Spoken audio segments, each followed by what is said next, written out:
Since 2002, Empowerment Resources, Inc., a nonprofit organization, has empowered more than 1,500 youth and adults in Duval and surrounding counties. Through its programs, Journey into Womanhood, Girls Mentoring, Life Skills for Teens, and Parenting Education Coaching. To get involved with programs, volunteer, or donate, visit www.empowermentresourcesinc.org. Follow us on social media, facebook.com/empowerment.resources and instagram.com/empowermentJAX. For 200 years, Montgomery, Alabama has been making history by people who had the courage to stand up for change. Today, this riverfront city has been reborn, embracing the past and looking forward to the future. From the National Memorial for Peace and Justice to the stage of the Alabama Shakespeare Festival, this is where history was and is made. We are proud to call Montgomery home, and together, we can be the change. From novice to aficionado, find yourself here. High-quality cigars plus personal customer service with Slow Burn. Visit our website, www.slowburnwaco.com. Slow Burn is Waco's only mobile cigar lounge featuring a meticulous, curated collection of premium cigars. It's more than a mobile lounge. It's an environment and an experience rich in history, luxury, and personality. An elegant extension of any celebration occasion. It's the perfect escape and meeting place, a space where you can relax or enjoy a shared passion. Have Slow Burn plan your next big event, or before you are planning to celebrate your win over your athletic rival, you can shop our collections at www.slowburnwaco.com. But if they want, keep tab. I'ma do the dab, yeah. One bite of 100% Angus beef ballpark frank, and you'll say,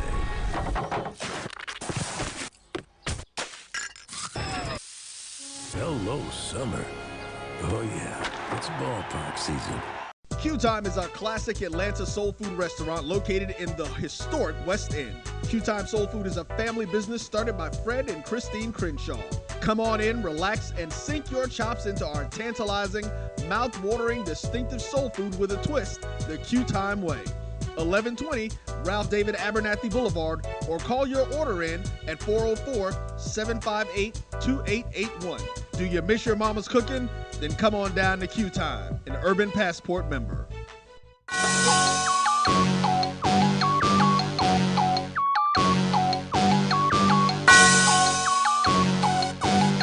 Yeah. I love my HBCU. And boy, I love it, love it. I love it, love it. I love my HBCU. And man, I hope my team they won one. I hope my team they won one. Yeah, man. I hope my team they won one. I hope my team they won one. I tune into the HBCU Sports Lab to see if my team won or lost. If they lost, I'm quiet as a mouse. But if they won, keep tab. I'ma do the dab, yeah. Dr. Cavil, he know what he be talking about. Mike and Charles, they know what they be talking about. They compress the analytic data with the hip hop. If you know them like I know them, they gon' tell you if your team, if they won or lost, and who the ball. So listen to Professor, yes sir, and pay attention, cause he. This is Dr. Bill with Inside the HBCU Sports Lab with Mike Watson, Charles Bishop. Well, wait a minute. They're on assignment, so we have none other than we're gonna give Jamie Walker a raise. He's just went to the Board of Regents. Excited to announce that you're moving from just an adjunct. Now we're gonna move you to a visiting professor. So just wanted to give you the acknowledgement live on the show for everybody just following us. So congratulations with that move. It does come with a little pay raise, so you know that'll help always. Appreciate it. I got a family. Other than, go ahead, Jamie. What'd you say? I said I appreciate it. I have a family. And they like to eat. It does happen. It does happen. I've been in that position before as well, and still continue to be, I should say. Now we have none other than the clinical professor, A.D. Drew. He's one of are individuals that always finds a way to find his bat in a lineup, and he swings a mean bat. So welcome back to the show, AD Drew. Appreciate it, Doc. Hey, Jamie, what Doc didn't tell you is, yeah, they may put about 2 more coins in your pocket, but he didn't tell you about the extra responsibility and the extra office hours and the writing that you got to do now since you've upgraded. Uh-oh. So it's all a facade, huh? Now I can release the extra class load that you'll be responsible for instead of just 2 classes a semester. You're going to teach 4 classes for 12 hours, and you do that for 2 direct semesters. So, yes, we increase your workload just a little bit. But, now you get some benefits as well. So, not too bad. I appreciate it. I love the way you respond there. Welcome to episode 290 of Inside the HBCU Sports Lab radio show and podcast, the show that's covering the sporting HBCU dash for all things HBCU sports, institutions large and small, from the NAIA to the NCAA. We share insights and information on HBCU sports culture, HBCU athletic aesthetics, and facilitate the story of HBCU athletic programs and the business of HBCU sports. We even get you into the HBCU sports pedagogy. Yeah. We'll frame that a little bit more. What word did you just use? HBCU sports pedagogy. It's a new one I put out there. I wrote a paper on it, so I'm gonna have to use a thesaurus just to even spell that one. Yeah, we're gonna do that. I'm your host, Dr. Kenyatta, Cavil, along with my co-host Mike Washington, Charles Bishop. We're filming from our home studios and sending a signal live to KCOH 1230 AM studios with the Texas Radio Hall of Famer, none other than Ralph Cooper. That's multi-Hall of Famer, in the beautiful home at Texas Southern University from Houston, Texas. Today's episode of Inside the HBCU Sports Lab is sponsored by THG Agency LLC. THG Agency is a company that provides sporting and educational and consulting and data analytics. So we are, 22 days away from an actual HBCU football game at the FCS level. And at the D2 NAIA level. I figured it was a little bit of both. I was wondering if you're going to get in there and talk a little bit about that mix. That's a big classic down there, that Big Cat Classic they like to talk about. They had some news that it will be picking up on a television platform. So it'll be good to see that we'll be able to get our eyes on that game. And seems like more information to come. So we'll continue to share that. I'm going to let the guest join us since he just got the promotion. We're going to start him off. We're going to say, let him begin the process by sharing with us what's his thoughts on some of the big news of the day. Well, some of the big news of the day, of course, looking at a bevy of things, but definitely starting off with Ninth Wonder. Since I am a rap fan and connoisseur, Ninth Wonder joins the Elizabeth City State faculty. So loving what I see out of that. Whenever you can bring just hip hop and HBCUs together, it's always good. So Ninth Wonder joins ECSU Artists in Residence for fall 2022, courtesy of HBCU Game Day. Says part of his special faculty role, Ninth Wonder will teach a class during fall 2022 and spring 2023 semesters, providing professional consultation about booking musical talent, perform as a guest DJ during signature events, and facilitate a hip hop symposium. Definitely out of Elizabeth City, North Carolina. Patrick Dolthick, better known as Ninth Wonder, is joining Elizabeth City State University Artists in Residence. This Grammy Award-winning producer and executive has worked with artists in the hip-hop, R&B, and jazz genres, including Jay-Z, Kendrick Lamar, Mary J. Blige, Wale, Drake, Chris Brown, Rhapsody, Erykah Badu, Jill Scott, and more. So really good. And I'll tell you what, Elizabeth City State has really made some news lately. Just really doing some things, hiring some folks, really getting back on the map. So that northeast corridor of North Carolina, hey, they're trying to make some noise. Yeah, I see what y'all doing up in North Carolina. Y'all stay in the newsroom. That's good. I'm excited about this.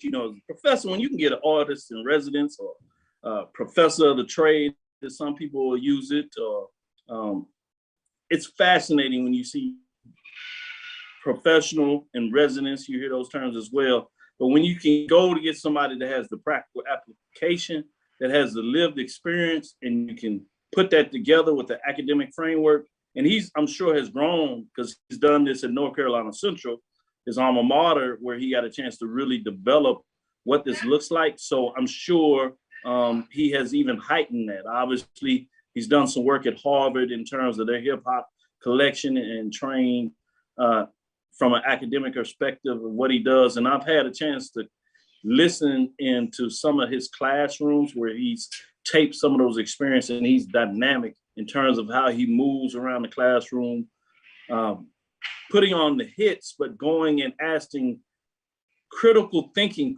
questions about the industry and melting it into a different discipline of how you carry on that language.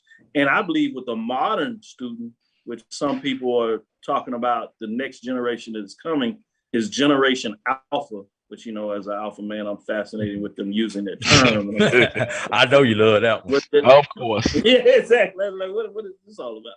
But, this group of students, children of millennials, obviously they're sisters and brothers of Generation Z and Y. And so if you think about it, which is different, these young people that coming out of 2010 is the year that you officially talk about it, is they'll be in your classroom, correct? And we talked about this at the retreat a couple of days ago. They grew up on YouTube. So things that you talk about in terms of research and library, you'd have to be really unique and creative about how you do that, because they're used to being able to get information pretty critically and pretty fast. And so I love the fact that Elizabeth City State is doing this. And, the provost, vice chancellor, academic affairs at Elizabeth City State, that's Dr. Farrar Ward, quoted as you talked about, "We are thrilled to have such a creative, accomplished, and inspirational artist join Elizabeth City State for the school year." Fascinating in so many ways. Exciting that we have these building blocks and this unique ability to have an appreciation from HBCU, not just from his family or not just because of the general connection, but the fact he has that lived experience is also going to be uniquely advantageous, I believe, to what he brings to the table. Before I go to you, Drew, and let you jump in there with the next news of the day, if you have any thoughts that you want to share on what this looks like and how that is fascinating. And one way that people don't realize how this is connected to the basketball world, he was there at North Carolina Central at the same time as Coach Mouton was there. So they have a great relationship, and they have done some collaborations with each other. They always celebrate each other for their accomplishments and brilliance. So that's where you see some of this HBCU sporting content. But we always talk about the diaspora, and whether it's, Greek organizations that we kid with, sororities or fraternities, the bands in this space, there's a uniquely collision oftentimes of how all these cross each other and collide and bounce and grow and ferment in a lot of ways. Any thoughts on that, Drew? No, you're absolutely right. Like you say, anytime that you can get someone who has had actual success, one of the things coming out of academics, you learn all this theory and how things are supposed to be. And we all know they taught us all this stuff. And when you got out into the corporate world or to the job world, everything they taught you, your first employer pretty much told you, yeah, that was cool, but forget that. You got to learn how to do stuff my way. And to see someone to actually touch someone who's been there, who's had success, and can really teach you while you're still at that academic institution, the same type of things that you will learn when you get out in that corporate world. Those children should, and excuse the term children, because these are young adults, but these young adults should have a leg up on their competition in the fields that he's going to teach. Just my personal opinion on that. No, I like that. That's a great point that you make when you circle back about that. And one of the things that I talk about in the classroom as we drive it home is that fact that I can't tell you exactly the steps that you need to do to get here. What I can teach you, or what I prefer to try to talk, is about the critical framework. Yes. Making sure that you have done your due diligence of understanding your fact, that you continue to read and be up on the latest, and that you process things in such a way that you ask yourself the question, you put yourself in a space that you can navigate whatever job or field you're going into. So I really appreciate the way you put that, Drew. Go ahead and give us some additional updates of what is hot out there that's on your mind. Oh, one last thing on Elizabeth City State. This is away from the subject, but about the same institution. I expect Elizabeth City State to play spoiler in that CIAA North. Just wanted to throw that out there since we were talking about Elizabeth City I like State. that. Throw that board out there. Yes. Yeah. All right. But and this was not on the script, and you guys went over it a little bit on Tuesday, but I want to bring back up the fact that Anthony Holloman is taking over as commissioner for the SIAC effective September 1. This was announced Monday from the SIAC. And you mentioned it because I watched the show on Tuesday. I chimed in on the chat that Holloman and I, we worked together at Tuskegee. And I say that loosely because he was down in the administration building. I was just there doing work at Tuskegee. But we would converse all the time. I would go by his office. One thing about Holloman, and I'm getting a little personal with this right now. No matter what he had going on, he always had time for you, and made you feel like you were the most important thing. Yeah, you see him over there typing, but he's still having a conversation with you, or him jotting down notes for whatever he had going on, and very personable person. I think you're going to see a dramatic shift in the SIAC. The one I won't say ironic thing, but I see a very similar path between Holloman and McClellan. McClellan was athletic director at a couple of universities within the same conference that he wound up becoming the commissioner in. Anthony Holloman has been athletic director at 2 of the institutions in the SIAC. He's been athletic director at 3 institutions combined. He was an athletic director at Tuskegee, South Carolina State, and currently at Fort Valley State. Anthony Holloman was president of was the chair of the Athletic Directors Council. Dr. Charles McClellan was the chair of the Athletic Directors Council. And eventually he wound up in, and we've seen the success and the things that Dr. McClellan has done because he came up through the ranks.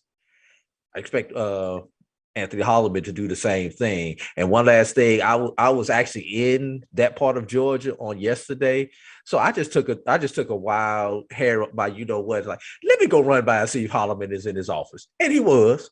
And we had about a 15-20 minute conversation because I was early for another event I had going on in that area, and of course, he's a busy man. He had some other things going on, but just perfect storm. And the one thing that he said is, "Watch out! I've got some stuff that I got some big stuff in the works for the SIAC. I got some stuff that he was already working on that he's going to pivot instead of doing it for Fort Valley. He's going to pivot and do some of those things for the SIAC. So I expect by the end of the year, we're going to be talking about the SIAC as a premier Division II conference, like we're talking about the SWAC as a premier Division I conference. Oh man, nice plug. And you heard it here first in the lab. Give you some updates in the connection about people that are moving through the ranks. The comparison you made, really liked the way that you broke that down and made the comparison in such a way that people could digest it. Before we go to the break, quickly, let me jump in here and give some shout out to our lab listeners. We appreciate you. Clinton Perry, the Carlos Brown Show is checking us out.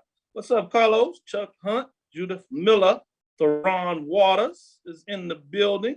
Chuck Hunt, William Sherman Miller, Chad Cooper, Joe Eagle, Noel Price, Wendell Davis, brother Wendell Davis. Appreciate you. Chad Cooper, as I said. Edwin Dwight Moore, Lennon Blow is in the building. Eric Laquette, Odell Benders. Who else we got? Belinda Johnson, brother Gerald Wayne Joseph, Johnny Neal, Jeff Roberts, checking us out. We appreciate you sending the love. It's right upon us. Less than a month away, you will see the toe, meat, leather, and see people getting down, getting it all around HBCU Sports. And we're going to bring you the latest and greatest right here to give you those updates. Prizes, we'll tease them out over the next couple of weeks.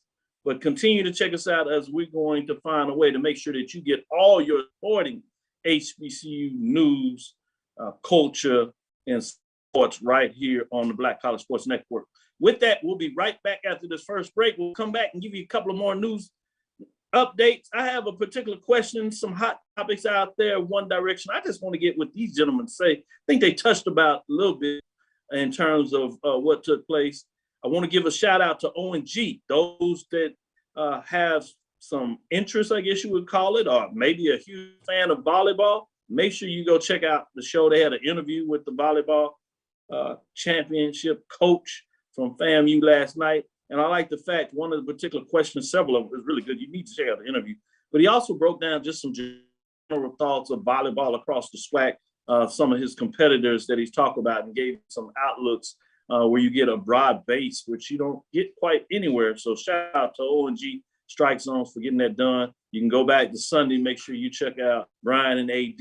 Had an interview with Jamie Walker. He was bringing the knowledge, and we're going to see if he can shine a little bit and stick with us and bring some more knowledge. Stick with us. We'll be right back after this break. It's never too early to plant the seed, to share the tradition, and instill a sense of pride in your HBCU with your little ones. HBCU Pride and Joy Children's Boutique helps you share your school spirit with a wide selection of adorable kids apparel and accessories officially licensed from your favorite HBCU. Visit hbcupridejoy.com and follow us on all social media at HBCU Pride Joy on Facebook and Twitter.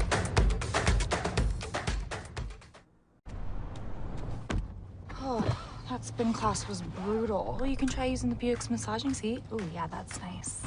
Can I use Apple CarPlay to put some music on? Sure, it's wireless. Pick something we all like. Okay, hold on. What's your Buick's Wi-Fi password? Buick Envision 2021. Oh, you should pick something stronger. That's really predictable. That's a really tight spot. Don't worry, I used to hate parallel parking. Me too. Hey. Really outdid yourself. Yes, we did. The all-new Buick Envision, an SUV built around you. All of you. Are you hungry for authentic Caribbean food? Like jerk chicken, oxtail, red snapper, shrimp, tofu, and rasta pasta? Well, find your way over to Mango's Caribbean Restaurant, 180 Auburn Avenue, right next to Royal Peacock in downtown Atlanta. Them belly full, but we hungry. Mango's Caribbean Restaurant, open daily from 11 a.m. to 10 p.m. And on Friday and Saturday, we're open till 4 a.m. Come to Mango's and put some spice in your life. So we've got a good thing going. Mango's Caribbean Restaurant, 180 Auburn Avenue, right next to Royal Peacock in downtown Atlanta. For more info or directions, call 404-698-3992 or log on to mangoscaribbeanrestaurant.com. For instant coupons, text MANGOS to 313131. Tell your mama hungry, papa hungry, brother hungry. Mango's Caribbean Restaurant, authentic Caribbean cuisines. Press the analytic data with your hip hop. If you know them like I know them, they gon' tell you if your team, if they wanna lose, and who the ball. So listen to Professor, yes sir, and pay attention. This is Dr. Bill. We're inside the HBCU Sports Lab. As you see, Mike Washington and Charles Bishop are out on assignment. So we have Jamie Walker and A.D. Drew in the building. Before I get into this next topic, I did want to go over and give a couple of quick shout outs. Mary Allen, James Green, Donald Johnson, Michael Lee, Juan C. Hill. Boy, I tell you, they in here, checking us out. As we get back to it, I did saw some of the conversation out there with the FCS preseason All-American selections. A total of 8 Southwestern Athletic Conference student athletes, as I call them, college athletes, have been named to the 2022 Stats Perform FCS preseason All-American team. Isaiah Land out of FAMU, no doubter for many people. Jamari Shared from FAMU. Kamari Everett, Bethune-Cookman. Isaiah Bolden from Jackson State University. Abdul Fatih Ibrahim from Alabama A&M. Xavier Smith from FAMU. FAMU is littered all over this. Mark Evans II at UAPB. Travis Hunter from Jackson State University were selected as members of the teams. Florida A&M's Land and Sherrod highlight the list of SWAC selections named to the Stats Performance preseason All-Americans. You can talk and go whatever direction you want, but one of the questions I did want to get in is the scuttlebutt for a lack of information is out there. Some people seem to be amazed, concerned, whatever you want, frustrated, whatever you want to call it, with Travis Hunter finding his way on this preseason All-American team. He was just third team, but he did find his way on there. It's certainly what many people imagine as a talent. He did get to sneak out there and show you some talent during the spring game, which happened to be televised. So a lot of people saw that. Just to give some people some other context, HBCU Sports.com had a great article where they interviewed somebody that is directly related to the FCS sports and gave you some context in terms of what they were thinking directly about this move. But I'm going to stick with you, Drew, and want to know your general thoughts in terms of, one, the hubbub, or whether he should be on there, or just wherever direction you want to go. What are your thoughts on this, that Travis Hunter was able to make the 2022 Stats Perform FCS preseason All-American team? First of all, congratulations to all 8 of the players who were chosen to represent the Stats FCS. That's number one. Before I get into Travis Hunter, Abdul Fatah Ibrahim and Xavier Smith, I hope they're able to maintain their spot on the All-American team, because the biggest question surrounding those two people are who's going to get them the ball at both of their universities. Now, Jamie, do you see him? Does he already want to go there? He's gonna stop. Look at him, Ed. Look at him. Look at him. I'm just that's the question. Saying. Keep saying. Go ahead. Sorry. That's the question. Who's gonna get them the ball? Then we know what they can do when they get the ball. I tease you, but they got to get the ball. It really is a legitimate question. Yeah. Travis Hunter. I hope Travis Hunter can live up to the hype. And I'll first use a way out there analogy when I use this one. Travis Hunter in the HBCU context is almost like what LeBron James was coming out of high school. We've heard all the hype we heard all the hype around LeBron James, and people were wondering, was LeBron James going to live up to all the accolades, all the hype, all the hoopla that surrounded him? And he did. He did early, and he still has 18 years later. He has still lived up to it. I hope that Travis Hunter is in that same genre of people that we're talking about coming out of high school with all the hype around them and lived up to him. And I hope he's not one of those people who we were talking about as, man, only if. And a lot of stuff goes into that only if. He's got to be healthy, number one. You've got to stay healthy. You've got to play the snaps in order to get to those accolades that have been ahead of you. So just things like that. Obviously, you've got to. He's 18 years old, and he's going to be, he's playing against grown men. Well, LeBron James was 18 years old playing against 30-year-old men. At least he's only playing against 22, 23-year-old men right now. So, shout out to him. But the fact that a freshman was able to come in and get to this team, yes, he was the number one recruit. We don't care how he dropped after he signed for Jackson State. We saw what he did against his own competition, i.e. the Jackson State offense in the spring game. Now let's see what he does against someone in a different color jersey. Oh, good points. Good points when you break it down like that. Let me go to Jamie Walker and get his thoughts on what is going on in the social media sphere, if you would. Well, I mean, you know it's banter going back and forth. You know how it is, Doc. Everyone has an opinion, but very few facts. A lot of the time. And it's even worse when you don't use the numbers, because men lie, women lie, numbers do not. These facts supported with the numbers. That's the business of sport. That's what we talk about. Tell me why based on some of these numbers. Absolutely. Go ahead. I mean, you're right. You're spot on. But I think in this case, I mean, it's total opinion, because you're considering that people are voting on this thing. So it's really their opinion. They have no numbers to go on. So they believe in the preseason that this young man will be, he's already one of the, 13 best in FCS. But I think when you're looking at the talent and looking at him really up close, being he's from the Metro Atlanta area and what kind of athlete he was in high school, you could see the talent was there. And so it's one of those things where the hype does supersede him. You could call it ambitious of people to already put him on his team, and rightfully so. I think the talent is there, but at the same time, when you're looking at the totality of everything he represents, being someone of that caliber, coming to not just an HBCU, but the highest ranked FCS player ever, that has something to say. That says something to others, and I think it gives a lot of credibility to whatever that's worth to the conference that he's playing in. And so when you look at his spring game, where and people have their things to say about the spring game, but I think part of the package when it comes to Coach Prime, Coach Deion Sanders featuring these athletes, that is also part of the package. And so when you have someone of that caliber being featured the way he was in that spring game, other eyes are looking at the way that this young man is going to perform, and feels already that he is in the upper echelon of the FCS players. So hey, if you like it, I love it.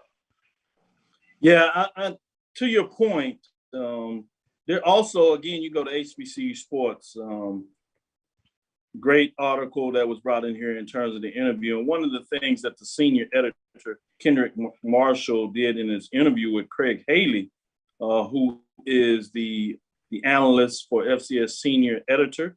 And he talked about it being also a projection.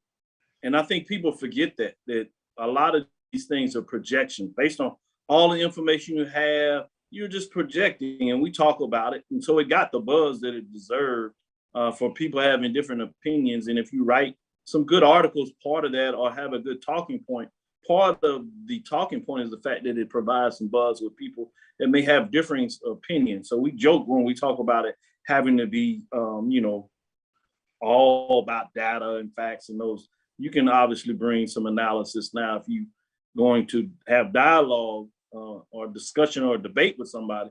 You better bring the facts, because some people will make you look silly. But besides that, we see this oftentimes with the magazines that talked about the projected order of finish. And you got people that get in these banners and get in their feelings. And sometimes they use it for motivations, which could be good. And sometimes, if you're not careful, college athletes will read too much into it before they get into it. But that's part of projecting who will play in the SWAC championship game, who's going to win the East, who's going to win the West. North Carolina being ranked number 1, projected to win the Big South, right? Tennessee State projected 3rd. Hopkins projected last, 13 in the Colonial. So MEAC having South Carolina State projected 1. But these are projections about all the information you have. Somebody's going to look brilliant if it happens, and everybody else that wasn't is going to look like, they need to go do some more practice in terms of whatever data, information, and analytics they have, right? So you wanted to add something to that? Yeah, I did. And along with that, I think a lot of people are conflating a couple of different issues. Along with this, and along with his presence at media day. Some may be feeling that he's getting a lot of hype too early, and that again is part of their opinion. But I think when you're talking about changing the way that business is run when it comes to attracting athletes to our conferences, especially 4 and 5 stars, I think business as usual is not what we're doing anymore. Now, whether or not I'm not the head coach of Jackson State University, so that's not for me to say whether he was wrong or right. But I'll tell you what, we're sitting here talking about it. Hey, one last thing about Travis Hunter. He's going to get 2 opportunities to show everybody how good he is against 2 other Stats FCS players, because Abdul Fattah Ibrahim and Xavier Smith both play in the SWAC East, and they won. Do you think he's going to be matched up against Xavier Smith day one, first game as a collegiate athlete? We know they both going to be on the field. But is he gonna be matched up with Xavier Smith, or is he gonna be on the other side? We'll find out in 3 weeks. I wonder how those practices are going with Isaiah Bolden over there as well. Exactly. Yeah, he has to come. He gets to practice against another one on a daily basis. Exactly. That's pretty nice when you break it down. Great point you make in there. And all this is great in terms of the buzz for the sport, for Jackson State, for the other players that you just mentioned in terms of the matchups with draws. And you'll see us do a lot more of that where we break down some of these matchups, because in the next segment, I'm going to ask them some questions about some of those quarterback matchups that Drew kind of snuck out there and gave you a piece of it. Because when Charles and Mike get back, one of the things I asked them to do in the homework assignment, y'all thought I forgot about the homework assignment. How many of y'all brought y'all homework assignment about ranking the top 3 FCS quarterbacks, mid-major, major division? Yeah, I see y'all down there getting quiet in the classroom. Yeah, I asked for a little bit of homework. Y'all watching that? Y'all slipping. You know, you don't get homework in my class. I can get more homework. We're going to provide more homework. So these are kind of things that are important when you start talking about storylines. And if we're going to take the next level about elevating HBCU sports, we really have to make sure that we are talking and elevating players. And sometimes it's easier to elevate folks that are at the front end of the information because they happen to be a 5-star #1 recruit. They're matched up with the cover of Sports Illustrated, right? They have a freshman All-American as their quarterback, Shedeur Sanders, a player that's going to be going both ways, that is following in the stead of his favorite player that he watched, who happens to be the coach of Jackson State, Coach Prime. So when you put all these things together, as you mentioned, though, there's going to be some residual about those matchups against FAMU, the matchups against Alabama A&M, the matchups at practice, and we're talking about that. So there's some good things about this, whether you agree with it or not, and certainly can understand why people would have some concerns about maybe somebody getting left off.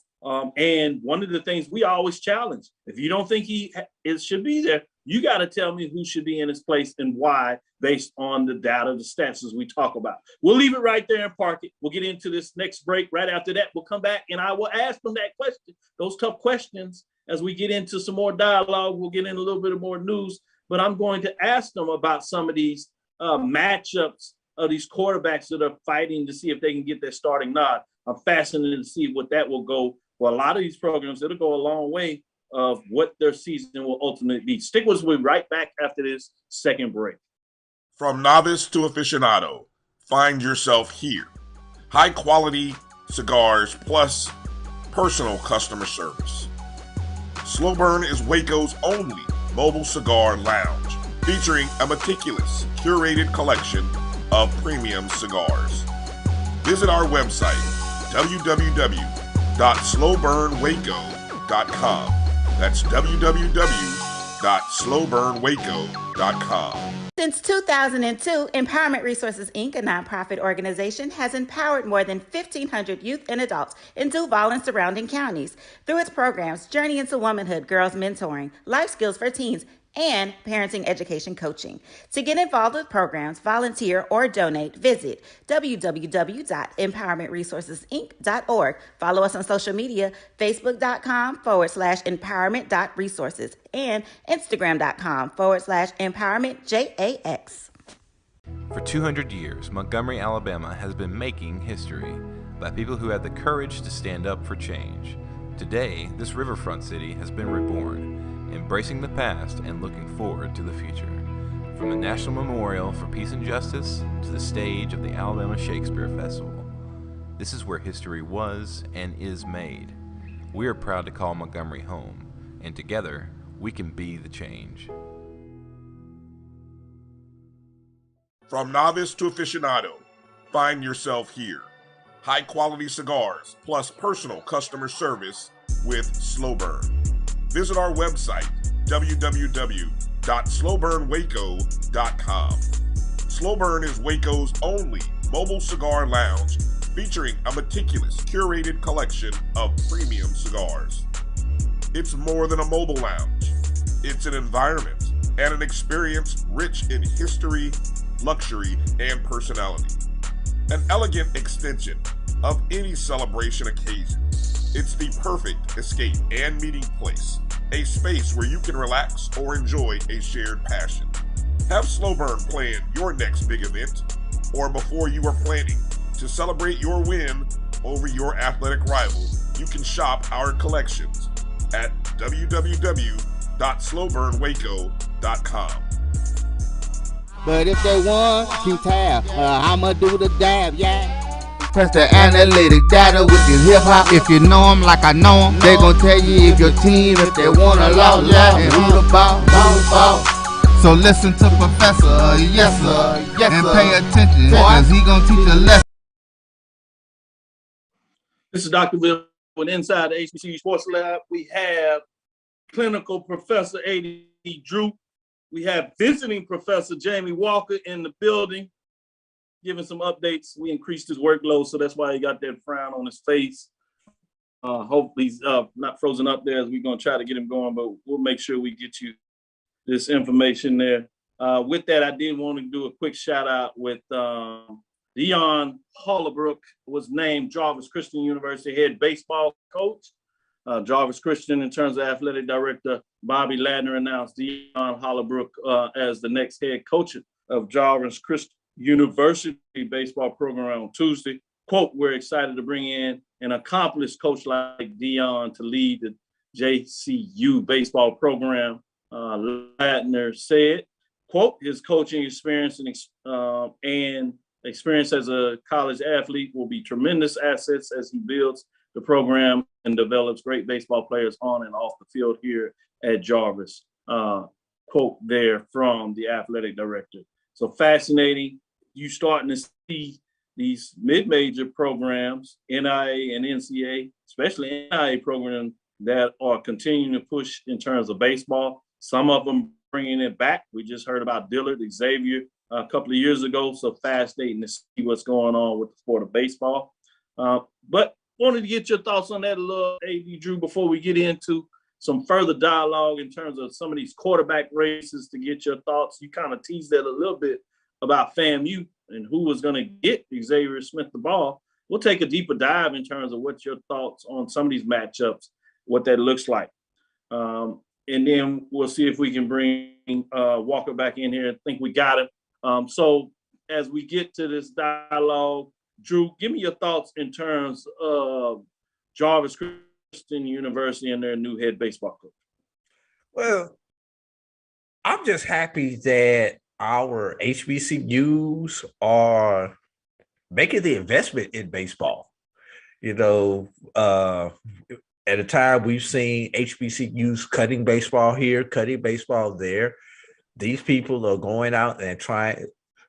The ones that have baseball left are going out and trying to better themselves.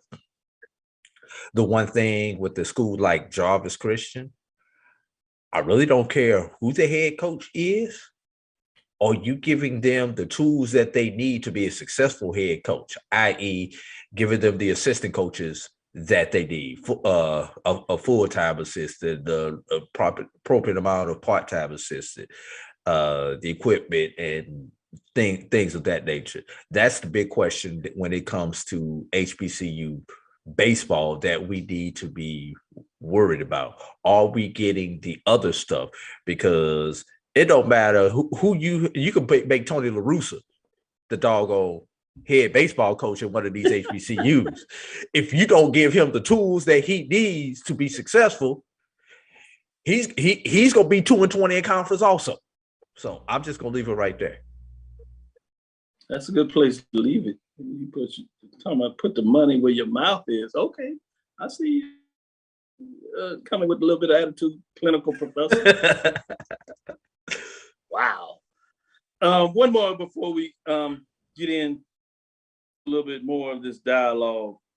St. Augustine to launch first HBCU Ultimate team in the country, courtesy of HBCU Game Day. Ultimate, formerly known as Ultimate Frisbee, for those that didn't realize we were going there, is a fast-growing non-contact sport with flying discs with the objective of scoring points by passing a disc to a teammate into the opponent's end zone. You've seen these, they're even televising some of these games here and there. And so I see going through the parks, you see people playing it. Growing up, who didn't play Frisbee? Jamie, did you have a little Frisbee when you were young? Did you try to catch it and dive, or did you just toss it around? I did it all. I tried to anyway. When it came, tried to anyway. I mean, but this is actually great. I love the news of it because as much as we talk about innovation and as much as we talk about, putting ourselves in position to win, there's interest in other stuff. I know this wasn't part of, the news that we were talking about, but even Benedict with their new degree in esports. I mean, you can see the generation changing and what they're doing now to kind of increase the footprint of what they do because gaming is what they do. So, hey, if people have the interest in Frisbee or disc, hey, why not? I say go ahead. Great point with the esports, and I'm coming to you, Drew, with your thoughts. But St. Augustine University, SAU, for many people know, out of the CIAA will field the first HBCU Ultimate team in the country in the fall of 2022. Dr. Mark Janas, a professor in the Accreditation Council for Schools and Business Programs, ACSPB, accredited SAU School of Business Management and Technology. We want to make sure we get that in there. Is the leader of university's virtual and club sports program. Quote, Ultimate fits in well with our club sports mission to introduce sports that are not traditionally a part of HBCU experiences. But we want to do more than just introduce the sport. We want to contend for championships against other big school brands in the area, end quote, says Dr. Janas. It's exciting to have Ultimate related topics and content, including the various courses in our sport management program starting this fall, end quote. So the alignment with the business school, the sports management program coming out of the business school, natural fit in a lot of ways when we talk to business or sports, but how do you extend that to practical application? You do that through the sporting programs. I really like that when you talk about some of these unofficial programs that you have that are outside of what we call about the NIA or NCAA program. So generally, what are your thoughts on this, AD Drew? I love it. Now I'll officially promote somebody else's, but I went to the Urban Nerd Con this past weekend. And one of the things that was a part of this Urban Nerd Con was the gaming portion of it. There was an HBCU institution that was there in the vendor section, Talladega, trying to recruit students for their gaming program that they have. So you're absolutely right, Dr. Cavil. This is the new wave, new programs, new ways, and this is what these young folks like to do. Yeah, I grew up playing my Sega Genesis in the college dorm rooms. There was many nights I should have been studying. Then I was playing Madden on my Genesis while I was at FAMU. But my point is, if I could have figured out how to monetize what I was doing at that point in time, I probably would have explored it. Now, these kids have the opportunity not only to figure out how to monetize it, but and monetize it from playing it, but now they can figure out how to monetize it from programming it, from marketing it, and doing everything else around it with these programs that are offered by our institutions now. And the final pin I want to put up when you talk about our institutions, it's also a good thing when you have more outlets that are providing content in regards to marketing your programs. One of the good things that you do with that is if you're an institution and it fits, you have somebody that naturally does it or support it, is the fact that you bring in one of these programs and become the first HBCU or the only HBCU or one of 2 or 3 HBCUs or the only HBCU in this region or the only private HBCU or the only public HBCU, whether it's eSport, what you see going on is Benedict in regards to having a lab that's fully functional about providing not only the lab space for intramural sports, as you see with this ultimate, but also in terms of degree programs. So folks can get in the interest and find, and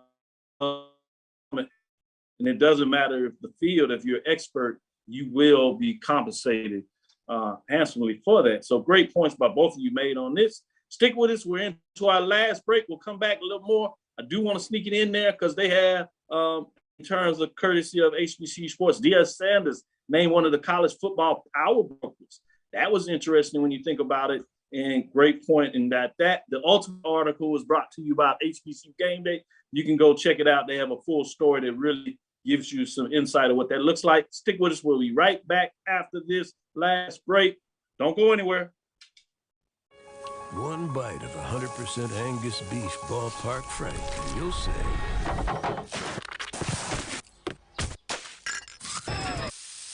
hello, summer.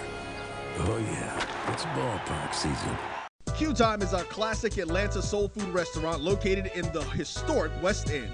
Q Time Soul Food is a family business started by Fred and Christine Crenshaw.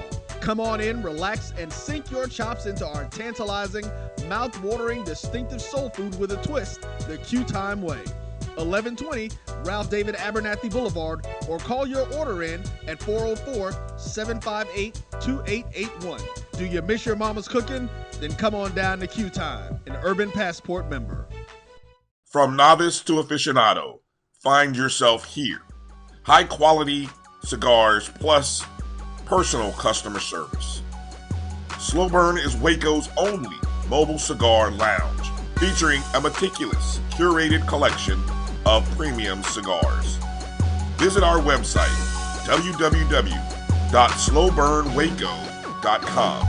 That's www.slowburnwaco.com. Press the analytic data with your hip hop. If you know them like I know them, they gon' tell you if your team, if they wanna love, and who the ball. So listen to Professor, yes sir, and pay attention, cause he gon' teach a lesson. This is Dr. Cavil with Inside HBCU Sports Lab. Mike Washington, Charles Bishop are out on assignment, but I have none other than visiting clinical professor, and we just highlighted it. Jamie Walker has moved up the ranks from just being an adjunct to now he's a professor as well in terms of visiting professor. So we appreciate him coming in and doing this extra duty. Again, we're going to make sure that we compensate him well, or at least make sure he has extra work, whichever work. You know how it goes. Deion Sanders named one of the college football power brokers, courtesy of HBCU Sports, breaking it down. This came from ESPN senior reporter Adam Rittenberg. Interesting when you get this layer of updates. The respect Deion Sanders has garnered for his influence within HBCU football has expanded into the highest level of sports. The third-year Jackson State coach is now being considered a college football power broker, as described by ESPN senior reporter Adam Rittenberg, because of the high-impact recruiting classes he's compiled, highlighted by the #1 recruit, Travis Hunter. We talked a little bit about that earlier. His son, Shedeur Sanders, as well as that some people tend to forget about one of the things that was so unique about this last class, that he had 2 100s. He was one of 3 programs out there that had 2 or more of the top 100s, which was Kevin Coleman, a wide receiver. Top 60 players that joined the squad that is was been there since the spring. So don't be surprised if he gets in some actions and wide receiver and gets things going, because they say the wide receiver room down there at Jackson State is deep. Quote, we open up the eyes that you can go after a 4-star, go after a 5-star, and have an opportunity to win that kid over, Sanders told Rittenberg. But we, quote, but we go after the guys we want, not just because they're 4 stars or 5 stars. Sanders also shared his perspective on NIL, polarizing topic that has created division and uncertainty within major college football. Obviously, we know the talk that came out of Alabama with that drove a lot of speaking frameworks for people. Ironically, it was Jackson State linebacker Antoine Owens who became the first ever college athlete to sign a name, image, likeness deal when he did so last July. A lot of people forget about that over time. So much has transpired. Quote, they're not thinking about the scheme, not thinking about the academic majors offered, not thinking about the city, not thinking about how they're going to fit in your program, end quote. Sanders says what he's going to say. Sometimes you like it, sometimes you don't. Some people love it, some people don't. Some people hate it. So it's going to be interesting to see what that means. But I did want to get your perspective on this, Professor Walker. What are your thoughts in regards to Deion, Coach Prime, being noted as a college football power broker, according to ESPN senior reporter Adam Rittenberg? Anytime you can make the quote unquote self-professed king of college football, Nick Saban, talk about you in a in a fundraising setting, I guess you are a power broker. I think so. I think he's spot on, and not just because people are a fan or whatever. It's more so of look at what kind of things he has done for Jackson State University, and not to say that it's just been earth-shattering in regards to what the school is. You're talking about a school that's produced Hall of Famers and done a whole lot even beforehand. But you're talking about in this modern era, having someone that is able to grasp players and actually be a viable spot that athletes are looking to come to in this modern era, where so much is dealing with vanity when it comes to our athletes going to these, taking all the bells and whistles. Coach Prime has managed to get eyes on his program and athletes actually considering. So absolutely, he would be a power broker. I think the article is spot on. And it's not just height. You just have to look at what he's done, being able to attract 4 and 5 stars. If you look at the recruiting, whatever publication or site you're looking at, Jackson State always being in the mix of athletes' considerations. So when it comes to that, no one has been able to do this before. And so, yeah, you absolutely have to call him a power broker just merely on that alone. But not just that, people are respecting his opinion when it comes to college athletics, whether people like it or not. Because don't get me wrong, there's been some things I've always questioned when it comes to it, because I think he's passionate about the sport, but I think it's just not necessarily knowing all the ins and outs and history when it comes to underfunding and just how certain things work. But when it comes to just him in general, when he speaks, what's the old thing? E.F. Hutton, when he speaks, people listen. What did Deion say this week segment? Yeah, go ahead, Drew. I want to get your thoughts as well. Jump back in there. Well, talk about power brokers. And I was just formulating this while JB was talking. Here we go. Nick Saban, Dabo Swinney, Kirby Smart, Jimbo Fisher, Deion, Coach Prime, Sanders. That's probably your top 5 right there. Now, whatever order you put them in, that's going to be subjective up to you. But can y'all name somebody else probably more influential or more of a power broker in college football than those 5 right there that I just named? So, and I haven't had a chance to read the article, so I don't know what the article said, what the criteria was, or anything like that. But just me, when you say power broker, those are the names that come to my mind. So I definitely, I agree with everything Jamie has said. What has Deion said?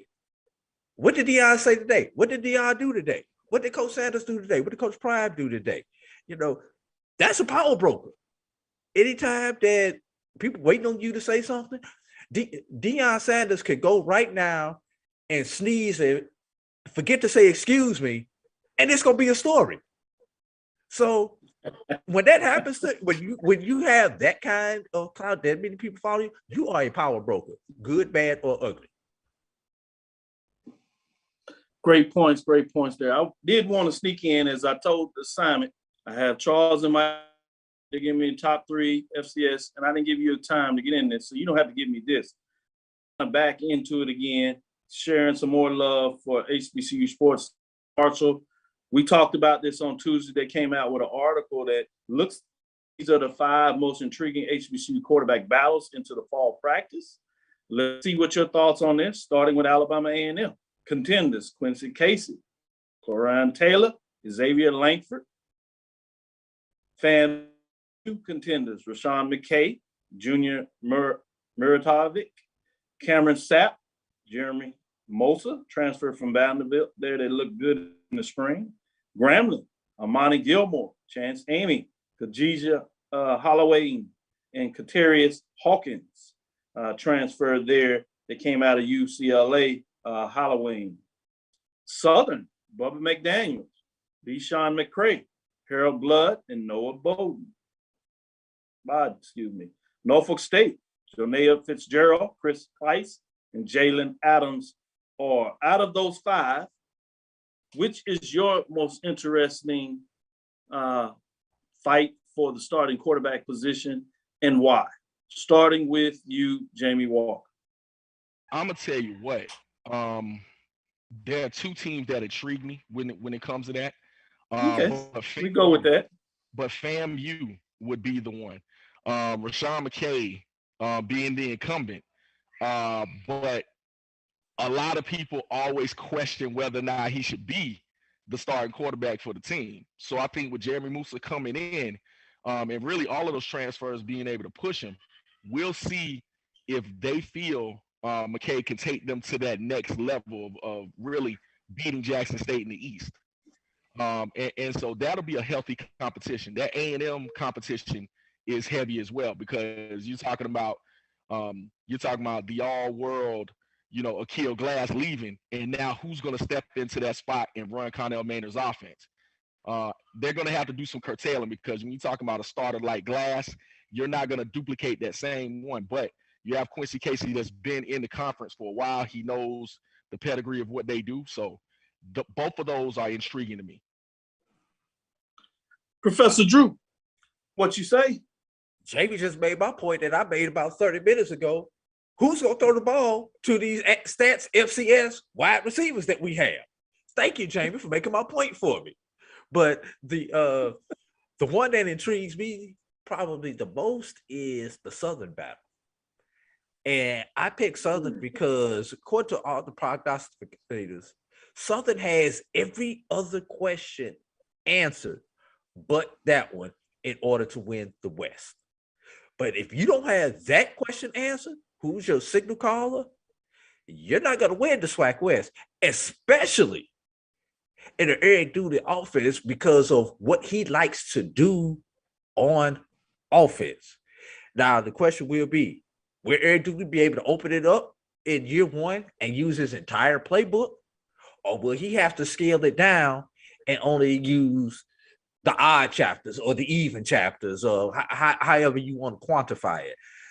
That's going to be the question. Can we identify a signal caller in Southern? And how much of the playbook can that signal caller utilize in year 1? Ooh, great thoughts by both you all when you break that down. And that spins it off.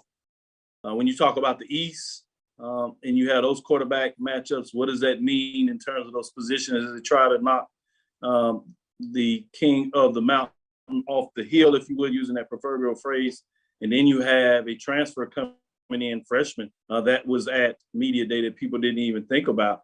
I told everybody because I've seen him down here coming out of North Shore, and people, I guess, didn't quite pick up on it at Alabama State. So that's going to be fascinating. And then you go to the West, obviously Grambling and Southern, they always going back and forth. So we talked about the question mark there, but then you got Andrew Body in terms of can he take Texas Southern to the next level in those matchups where there's no question who is the starting quarterback. And then obviously also over there at Prairie View, you got a starting quarterback that's not coming back, that's had some experience. 7-1 as a starter quietly that people don't really pay attention to. And he came from the arch rival school in Duncanville, who will be taking snaps over there for Prairie View. So fascinating when you look at it. And let's not throw in the senior that's coming back from Pine Bluff that most people are certainly talking about as off the radar. So Skylar Perry, when you look at all that. So it's going to be fascinating to see these matchups, the trigger man that's going to get it done in the quarterback. We're going to take the rest of the couple of weeks and we're going to go position as we talk about. We'll come back with those quarterbacks, wide receivers, running back, offensive line, and then we're going to go to the defensive side of the ball and break down what they do in terms of defensive fronts, the cornerbacks, deep safeties, free safeties. What does that look like? Everybody is going to be fascinated about these linebackers because these linebackers, different skilled individuals in terms of how people are doing on offense. So it's always fascinating to see those folks that bring the pain in terms of the defensive side of the ball. So we'll break those down for positions. We might even sneak these guys in here before the end over a couple of weeks and get their thoughts. So we'll send them home with their homework as well. Make sure you break down your top 3 players, major division, as well as mid-major division in those various. So you're prepared when you get the call to talk about who are your top 3 players in these various interests. That'll do it for us. Thank you guys for joining us. Thank you for listening to Inside the HBCU Sports Lab. Make sure you share our podcast with your friends and colleagues. I am Dr. Kenyatta, Cavil, Dean of HBCU Sports, coming from inside the lab in the College of HBCU Sports with Mike Watts and Charles Bishop. Again, we want to thank you for listening to Dr. Cavil's Inside the HBCU Sports Lab with none other than Jamie Walker, A.D. Drew. Professors were in the building, making sure that Mike Watts and Charles Bishop were able to get it done as they are on assignment. That's Tuesday and Thursday at 6 o'clock Central Standard Time. We look forward to next week as we discuss the latest news in the lab. Follow me, Kenyatta Cavil, on Twitter, Facebook, and Instagram. That's DrKenyattaCavil. That's DrKenyattaCavil. Twitter, Facebook, and Instagram. Inside the HBCU Sports Lab 1 on Twitter, Facebook, and YouTube. That's Inside the HBCU Sports Lab. Dream big. Continue to move forward. We'll talk with you soon. Drew? Of course. Jamie? Lecture. Dismiss.